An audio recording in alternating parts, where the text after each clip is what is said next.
지난주 민주노총 김명환 위원장이 전격 구속됐습니다. 불법 집회를 계획하고 주도한 혐의인데요. 김 위원장 구속으로 비상체제에 들어간 민주노총은 다음 달 18일 총파업을 비롯한 전면 투쟁 계획을 확정한 상황입니다. 상황이 이런데도 정부는 민주노총을 달랠 마땅한 카드가 없어서 노정 관계는 더욱더 악화될 것으로 보입니다. 관련해서 오늘 이춘단에서 자세한 이야기를 나눠보고 또 여러분들의 의견도 살펴보겠습니다. 100원의 이용료가 있는 샵 3698 유료 문자로 다양한 의견 보내주시면 됩니다. 그럼 도움 말씀 주실 분 소개해드리도록 하겠습니다. 한국항공대 경영학부 허희영 교수 나왔습니다. 어서 오십시오. 어서 오세요. 교수님, 사실 김명환 위원장에게 법원이 구속이라는 어떻게 보면 초강수를 띄웠는데 민주노총 입장에서는 상당히 충격일 수 있을 것 같거든요. 법원이 왜 이런 결정을 내렸을까요? 어떤 메시지를 좀 담았을까요? 그러니까 민노총에서도 설마 했을 거예요. 네. 근데 막상 이제 이렇게 위원장 구속을 놓고 보니까 물론 그 동안에는 이제 작년 5월부터 금년 3월, 4월 네 차례에 걸쳐서 어떻게 보면 이제 불법 폭력 시위로 했죠. 특히 네. 금년 4월 3일 날 같은 경우는 이제 국회 앞에서 집회가 있었는데 폭력성이 아주 굉장히 크게 드러났고요. 또 당시 19명 위원장 포함해서 19명이 연행이 되기도 했고 그 과정에서 뭐 여러 가지 그 장비들이 등장을 하고 네. 그래서 그게 단순하게 환노위의 참관을 위한 그 시위였느냐 그게 아니고 이미 폭력을 준비했었던 것이다. 좀 도를 넘었다는 말씀이시군요. 그렇죠. 그 과정에서 경찰도 2사람이나 부상을 입었고요. 그래서 이번에 이제 더 이상 그 어떤 폭력 시위를 이제 방치할 수 없겠다 하는 그 강한 이제 그 거기 의지가 담겨 있다고 보고요. 특히 네. 지금 그 금년에만 해도 그 시위가 굉장히 많습니다. 작년보다 더 늘어나고 있어요. 네. 대부분 한 절반은 그 어떤 그 노동계 시위들이고 특히 그 민노총이 하는 시위는 금년에 7차례가 있었는데 전부 폭력성을 띄어요. 네. 그러니까 불법 폭력 시위인 거죠. 이거에 대해서 더 이상 묵고하기가 어렵다는 게 이제 어떤 정부 의지가 담겨 있다고 보여집니다. 네.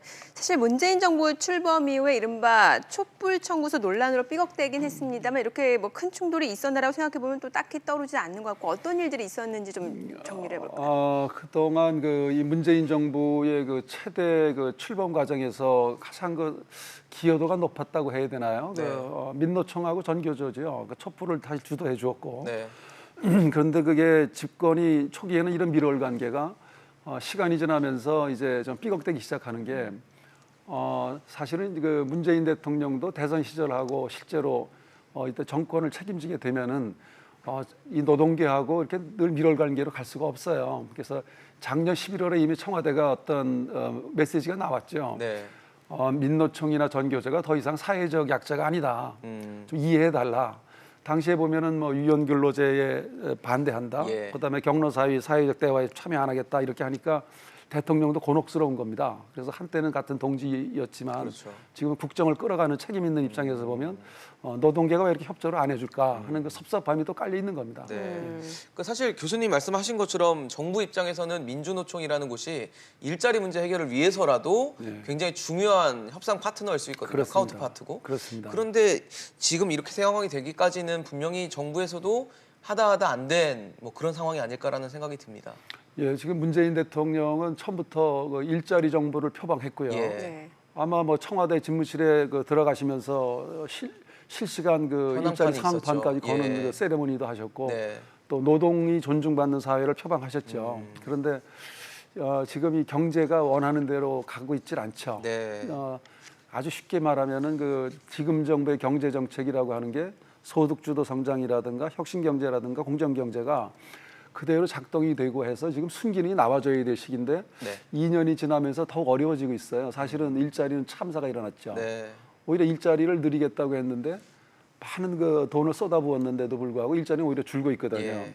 그러니까 이 노동계가 좀 이것을 그 현실인식을 좀 같이 해달라라고 하는데 노동계는 오히려 최저임금도 지금 금년에 일단 표방하기는 주장하기는 10,000원을 해달라. 네. 10,000원이면 지금 2019년이 8,350원인데 네. 1,650원을 더 올려달라는 얘기인데 그렇죠. 그거는 작년에 16.4%를 올렸는데 금년에는 더 많이 19.7%를 올려달라는 얘기거든요. 네. 그래서 언디까지나 국정의 파트너로 갈 수 있겠느냐. 사실은 보이는 벼랑 끝이 보였던 것이고요. 네. 이제는 어떻게 보면은 정부 정책이 자꾸 실패를 거듭하게 되면 국민의 삶이 피폐해지는 것이고 이런 점에서는 민노총이 좀 양보를 해야 됩니다. 현실 인식을 이제 같이 해주어야 앞으로 대화도 되고 여전히 옛날 같은 그 국정의 파트너로 네. 서로 신뢰가 생기는 것인데 이번에 보면은 우리 위원장을 가두었어 그러면은 너 2배로 갚아주겠어 이렇게 하면 안 되는 겁니다. 네. 예.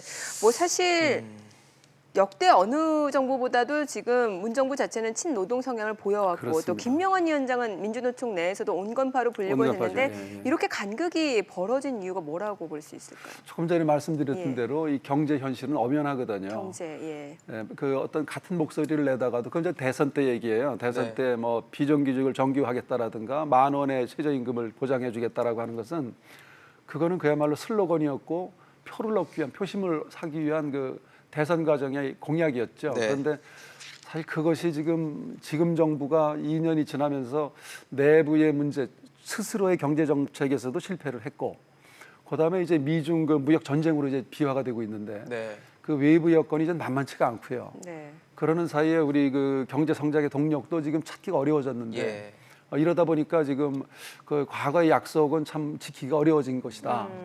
그렇게 지금 현실이 어려워진 거죠. 그 사실 정부와 이 노동계와의 관계를 처음에는 우호적일 것으로 기대를 했는데 점점 지금 악화되는 상황이잖아요. 그렇습니다. 이런 모습을 봤을 때 그 노무현 정부 때와도 비슷하다라는 얘기가 나오는데 교수님은 어떻게 보고 계십니까? 그렇습니다. 역대 정부가 다 그랬어요. 사실은 이 지금 위원장 구속이 이번이 처음도 아니고 예. 네. 여기 지금 보면 민노총 위원장이 구속된 것은 역대 정부에서 우리 김영삼 정부 때 그 권영길 민노총 위원장이 구속된 바가 있고요. 네. 95년입니다. 예. 김대중 대통령 때도 단병호 민노총 위원장이 2001년에 구속이 됐고요. 그다음에 이명박 대통령 때도 2008년 이석형 위원장이 구속이 되었고 네. 박근혜 대통령 때도 2015년 한상균 위원장이 구속이 됐죠. 네, 그랬었죠. 그러니까 이번이 아주 놀랄만한 일은 사실 또 아니에요. 5번째네요. 다섯 번째죠. 네, 매 정권마다 거의 있었다고 봐도 과언이 아닐 정도긴 한데 그렇습니다. 사실. 근데 처음에는 관계가 좋게 가는 듯한데 예. 사실은 정치라는 게 대통령이 가장 관심 가져야 되는 게 정치를 잘해야 된다라기보다는 사실은 먹고 사는 일, 그렇죠. 경제를 잘해야 되는 거예요. 맞습니다. 그러니까 정치도 보면은 국민이 잘 먹고 잘 사는 게 정치거든요. 그게 네. 잘하는 정치죠. 그런 점에서 보면 이제 노동계하고 어느 정도에 가면 뭔가 국정 운영이 이래서는 안 되겠다라는 것을 노무현 대통령도 중간에 가다 금이 갔죠. 네. 네. 뭐 FTA 뭐 이거 안 하면 안 되겠는데 이거 하긴 해야겠어. 이렇게 번복이 이루어지게 되면 거기서 이제 FTA를 반대했던 노동계나 농업계가 또 반대를 하게 되고요. 네. 그래서 이번에도 뭐 이것이 아주 극한 대치로 가겠느냐. 네. 저는 아마 어느 선에서 현실을 좀 직시하고 서로 좀 타협하는 과정이 방법을 필요하다고 찾지 않을까 이렇게 생각이 됩니다. 네. 네. 자, 우리 지금 시청자분들도 문자로 참여 많이 해주고 계시니까 내용을 좀 살펴보도록 하겠습니다. 끝자리 4365님은 폭력 시위를 허용하면 안 된다라고 의견을 올려주셨고, 예, 7770님도 올려주셨죠. 네, 7700님은 7700. 네, 경제 성장률이 마이너스인 상황에서 민노총 지도부는 청년 일자리와 국가 미래를 위해 인내하고 협치하기를 바랍니다. 라고 말씀을 주셨고요. 네. 8217님은 적절한 구속인 듯합니다. 절대로 불법은 안 됩니다. 라고 좀 단호한 문자를 주시기도 했습니다. 네. 자, 이제 오늘입니다. 당장 최저임금위원회 전원회의가 예정이 되어 있는데 일단 민노총이 참석하겠다라고 의견을 밝히긴 했습니다만 이게 사실 좀 가시밭길이 예상될 수밖에 없는 것 같아요. 예, 뭐 매년 그 노사 정의가 그렇게 뭐 순탄하지는 않았죠. 예. 네. 그러나 지금 이제 민노총도 지금 충격이 크겠지만 그래도 이번에 전원회의는 참여를 해야죠. 네. 그래서 기본적으로 요구하는 사항을 내놔야 되고 그런데 또 지금 시간이 쫓기는 일들이죠. 다 세 그렇죠. 차례를 끝내고 네. 전원회의가 이제 잘 진행이 돼야 하고 사실 거기서 보면은 우리는 굵직굵직한 것들이 있죠. 네. 예, ILO 핵심 의제 협약도 정기 있고요. 네. 국회 비준도 남아 있고 네. 그다음에 이제 일자리위원회라든가 이런 아주 민생의 현실적인 문제에 사회적 대화 기구에 사실은 민노총이 참여를 했으면 좋겠어요. 네. 근데 민노총도 또 그런 부분은 또 어려움이 있습니다.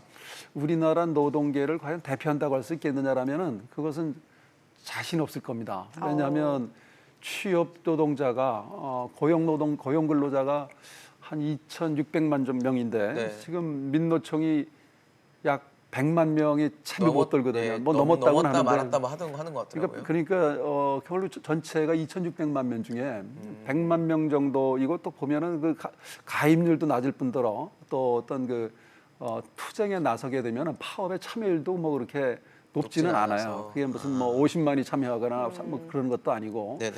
그다음에 또 이 국민들의 시선이 비교적 싸늘합니다. 아, 그렇죠. 요즘에. 지금 최근에 또 있었던 현대중공업의 그 물적 분할만 네. 보더라도 대우중공업은 사실 다 망한 회사를 국가가 빚으로다가 떠안겨주는데도 그렇죠.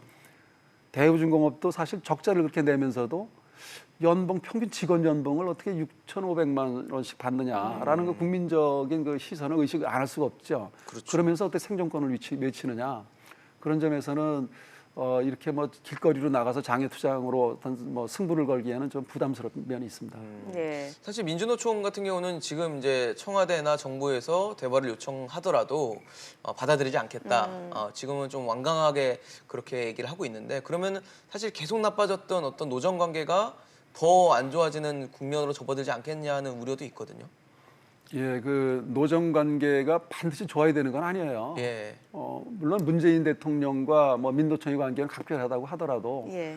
정상적인 국가라면 그렇게 꼭 그렇게 뭐 노정이 이렇게 붙어가지 않아도 국정 운영 잘할 수 있습니다. 지금 한노총도 있는 것이고요. 네. 또 직장별로 또 노사 또 아주 건전한 노사가 이루어지는 곳도 있고 지금 그 민노총이라고 하는 데는 그 어떻게 보면 전투력이 세계 최강이라고 이야기하지 않습니까? 하면은 일단은 뭐 폭력으로 가죠. 폭력은 네. 불법이거든요. 예, 예. 이게 법치하는 나라라고 하기 어려울 때가 많아요. 그래서 정말 진정한 대화를 원한다면 나는 이제 머리띠 좀 풀었으면 좋겠어요.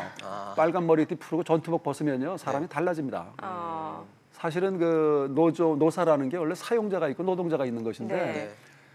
노동자만 망하는 게 아니고 사용자 다 망하는 거예요. 회사가 어려워지면. 그렇죠. 그래서 저는 이 기회에 좀 발상의 전환이 필요하다. 우리는 같은 배 탔다. 네. 왜 어떻게 전투만 하느냐, 싸움만 하느냐, 협력도 네. 하자. 그래서 이 노사 관계라는 것은 이번에 이제 노사 정의가 또 거기서 제일 핵심이 뭐 ILO 핵심 의제 준비도 하는 것이지만 그 더 급한 거는 그 어떻게 적절한 선에서 2020년 최저임금을 정하는가. 네. 그것에 대해서는 사측 입장도 이해를 해줘야 돼요. 네, 네. 그래서 서로 살 수 있는 방법을 찾아야겠죠. 네. 실제로 민주노총에 대한 여론의 시각 자체가 그렇게 곱지만은 않은 네. 것 같다라는 느낌이 드는 게 지금 우리 시청자분들도 문자로 참여를 해주고 계시는데 일단은 불법 행위는 일단 차단해야 된다. 그러니까 끝자리 8616님이 올려주셨는데 일단 그런 폭력 시위와 관련해서는 불법이기 때문에 네. 차단해야 된다라는 의견을 올려주셨고요. 네, 또 4365님은 민주노총이 양보해서 해주세요라고 해서 민주노총이 좀 너무 강경하지 않냐라는 뜻을 돌려 얘기해 주신 것 같습니다. 네, 또 끝자리 6212님은 이제 오늘 최저임금위원회 전원회의가 예정이 되어 있다 그렇죠. 보니까 자, 임금은 일본의 2배, 생산성은 절반, 생산성 없는 임금 인상 반대다라고 또 의견을 올려주셨습니다. 네. 자, 지금 사실 민주노총에 대해서 시각이 곱지 않은 건 사실이긴 합니다만 뭐 사실 경사노위에는 불참을 하고 있지만 다른 대화기구에는 참여를 하고 있단 말이죠. 그럼 앞으로 경사노위에 참여할 여지는 없는 걸까요?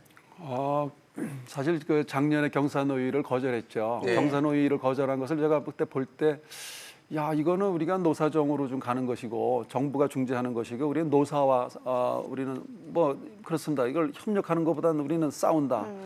근데 거기에 청년 대표, 여성 대표가 들어오니까 네. 조금 이제 지분이 또 빠졌다고 생각이 됐을 수도 있어요. 네. 그렇게 생각한다면 아마 경사노위 사회적 대화기구에 적극적이지 않을 겁니다. 그러나 민노총도 좀 현실 인식과 좀 스스로를 알아야 돼요. 그러니까 정말 대한민국의 그 근로자, 노동자를 대표하는 기구인가? 그렇지 않을 수도 있다는 거예요. 네. 한노총, 민노총 합하면 2,600만 명 중에 200만에 불과하거든요. 네네. 정말 어려운 사람들은 어떤 사람들이냐면 생존권을 위협받는 정말 그렇죠. 생존에 일자리가 언제 날아갈지 모르는 그런 사람들은 노조를 못 만듭니다. 그렇죠. 그런 사업장에 있는 사람들이 정말 어려운 사람들이고 정부는 그런 사람부터 보살펴야죠. 예. 그래서 우리가 왜 귀족 노조라고 하는가? 그런 점에서는 민노총이나 물론 특히 민노총은 거기다 불법을 많이 저지르잖아요. 예. 그래서 이번에 좀 어떤 좀 자성의 목소리도 스스로 나와줘야 되고 다행히 이번에 여당에서 조용히 하네요. 여당도 좀 싫은 소리들 하시고 예. 그래서 좀 건전한 노사 문화가 좀 정착될 수 있도록 지금 우리나라는 대단히 비정상적인 노사 문화가 형성돼 있죠. 네. 예.